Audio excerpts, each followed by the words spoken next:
Assalamualaikum warahmatullahi wabarakatuh. Halo teman-teman, perkenalkan nama saya Aprilia Puspa Maharani, NIM A4101700010, mahasiswi program studi pendidikan matematika FKIP UNS. Nah, di kesempatan yang sangat berbahagia ini, saya akan mempresentasikan tugas ujian tengah semester pada mata kuliah pemrograman. Oke, selanjutnya kita lanjut ke materi yang pertama, yaitu mengenai algoritma. Algoritma merupakan urutan langkah-langkah yang logis untuk memecahkan suatu masalah. Nah, terdapat 3 teknik penulisan dalam algoritma teman-teman, yaitu yang pertama menggunakan kalimat deskriptif, yang kedua menggunakan pseudocode, dan yang ketiga menggunakan flowchart. Dalam menggunakan kalimat deskriptif terdapat 3 bagian, yang pertama judul, yang kedua deklarasi, dan yang ketiga deskripsi. Kemudian menggunakan pseudocode sama dengan kalimat deskriptif, terdapat 3 bagian juga, yang pertama judul, yang kedua deklarasi, dan yang ketiga deskripsi. Kemudian flowchart merupakan simbol di mana masing-masing simbol menggambarkan suatu kegiatan tertentu. Nah, dari ketiga teknik penulisan ini kita bahas satu-satu ya teman-teman, yaitu yang pertama menggunakan kalimat deskriptif. Kita langsung ke contohnya. Algoritma luas persegi panjang. Menentukan luas persegi panjang, menghitung dengan diketahui panjang dan lebar cetak luas, merupakan bagian judul yang harus ditulis dalam kurung kurawal. Kemudian deklarasi, panjang, lebar, luas, real. Deskripsi, baca panjang, baca lebar, luas sama dengan panjang, star lebar, cetak luas, kemudian selesai. Yang kedua yaitu menggunakan pseudocode. Hampir sama dengan menggunakan kalimat deskriptif tadi, yang menjadi pembeda yaitu bahasa yang digunakan dalam menggunakan pseudocode ini lebih tinggi atau menggunakan bahasa pemrograman. Begitu. Dapat dipahami ya teman-teman dengan contohnya, sama juga algoritma luas persegi panjang. Kemudian kita lanjut ke teknik penulisan yang ketiga, yaitu menggunakan flowchart atau diagram alir. Nah, dalam menggunakan flowchart ini terdapat beberapa simbol. Simbol yang pertama yaitu simbol mulai yang disebut terminator simbol, yang menandakan mulai dan selesai dalam suatu kegiatan. Kemudian yang berbentuk jajar genjang tersebut merupakan proses input maupun output, sedangkan yang berbentuk persegi merupakan processing dalam menjalankan program tersebut. Begitu. Contohnya masih sama ya teman-teman, algoritma menghitung luas persegi panjang. Kemudian ke materi yang kedua yaitu struktur data dan tipe data. Sebelumnya, data sendiri itu merupakan suatu nilai yang dapat dinyatakan dalam bentuk yang pertama, konstanta, yang kedua, variabel. Konstanta itu nilainya tetap, sedangkan variabel itu nilainya dapat berubah-ubah.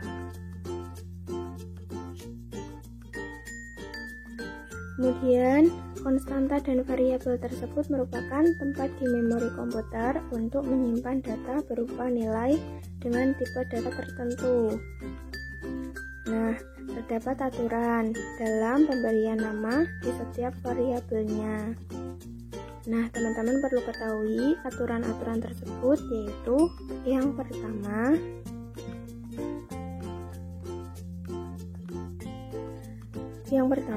huruf pertama pada nama variabel menunjukkan tipe data tertentu. Contohnya S nama, berarti variabel string untuk menyimpan nama dan seterusnya. C untuk char, I untuk integer, dan S untuk string. Kemudian yang kedua yaitu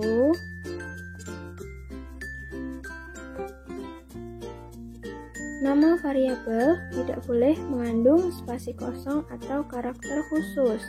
Cara lain untuk memisahkan kata dalam nama variabel adalah memberikan huruf besar di awal atau tanda underscore sebagai pemisah. Contohnya, nah dapat dilihat ya teman-teman, dan dapat dipahami juga. Kemudian lanjut ke tipe data. Terdapat 3 tipe data. Yang pertama yaitu dasar, yang kedua bentukan, dan yang ketiga abstrak. Dasar meliputi integer, float atau double, char, dan yang terakhir boolean.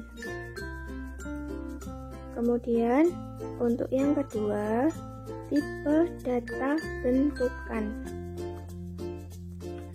Terdapat array, string, record, union, dan struct, dan lain-lain. Kemudian dan yang terakhir yaitu tipe data abstrak. Nah, tipe data abstrak ini meliputi stack, wave, tree, dan graph, kemudian dan lain-lain.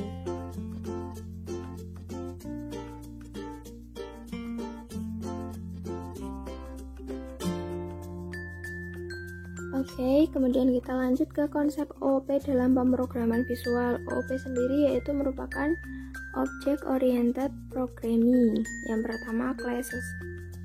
Kumpulan atas definisi data dan fungsi-fungsi dalam suatu unit untuk suatu tujuan tertentu. Kemudian yang kedua yaitu objects. Membungkus data dan fungsi menjadi suatu unit dalam sebuah program komputer. Dan yang ketiga, data abstraction. Kemampuan sebuah program untuk melewati aspek informasi yang diproses olehnya. Yang keempat, encapsulation, yaitu memastikan pengguna sebuah objek tidak dapat mengganti keadaan dalam dari sebuah objek dengan cara yang tidak layak. Kemudian polymorphisme, melalui pengiriman pesan, jadi tidak bergantung kepada pemanggilan subrutinnya.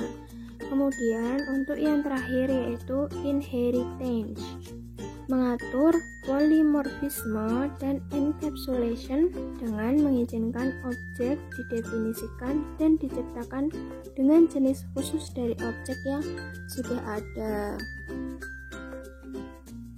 Kemudian kita lanjut kelebihan OOP.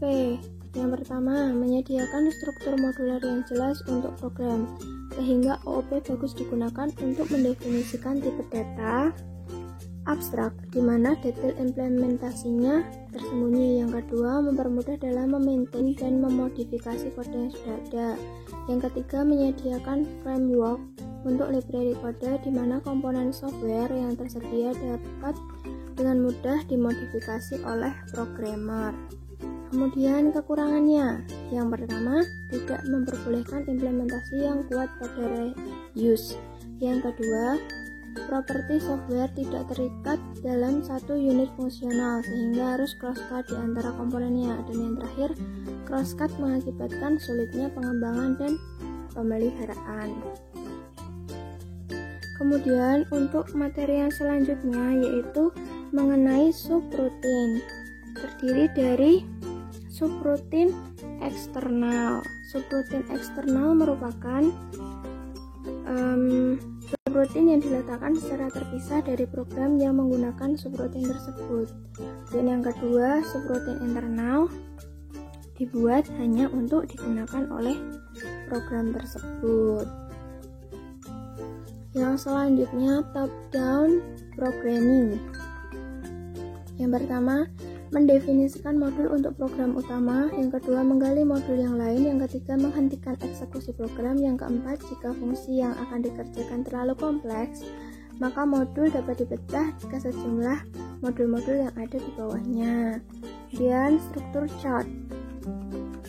Nah, struktur chart ini modul yang menggambarkan keseluruhan program dan ditandai oleh level 0, sedangkan di bawahnya adalah level 1 dan seterusnya.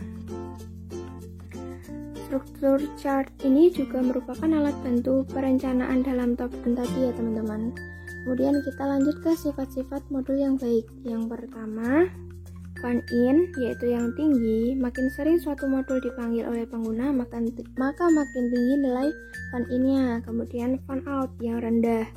Jadi makin sedikit tugas yang dilakukan oleh suatu modul, maka makin rendah nilai fan-out-nya. Dan yang terakhir yaitu self-contained, atau memenuhi kebutuhannya sendiri. Kemudian yang kedua, form. Terdiri dari form dinamis dan statis. Form dinamis itu merupakan form yang dapat dengan mudah didesain atau diubah bentuk. Sedangkan statis itu form yang tidak dapat didesain dan hanya dapat dipanggil melalui rutin codingnya. Nah, desain form dilakukan untuk menyusun atau merancang layout sebuah aplikasi sebelum dilakukan pemberian coding. Langkah-langkah membuat program. Yang pertama, merancang model yang akan ditampilkan pada sebuah form. Yang kedua, mengatur properties yang diperlukan. Dan yang ketiga, mengisi kode programnya melalui event dan method. Dan yang terakhir, menjalankan program atau menjalankan hasilnya tadi. Kemudian properties. Properties ini informasi mengenai objek yang dibuat dan bertugas menyiapkan segala bentuk dan kontrol yang diperlukan dalam perencanaan user, interface maupun pemrograman. Kemudian file. Nah, terdapat 3 jenis, yaitu yang pertama name, yang kedua representation, yang ketiga yaitu value. Nama itu wajib diberi nama untuk membedakan yang satu dengan yang lainnya. Dan yang terakhir, conceptual design, pengembangan pemecahan-pemecahan terhadap permasalahan dalam bentuk skema. Begitu. Nah, buat teman-teman, terima kasih udah menyimak dan semoga bermanfaat apa yang udah aku sampaikan tadi. Tetap jaga kesehatan dan selamat menuntut ilmu. Wassalamualaikum warahmatullahi wabarakatuh.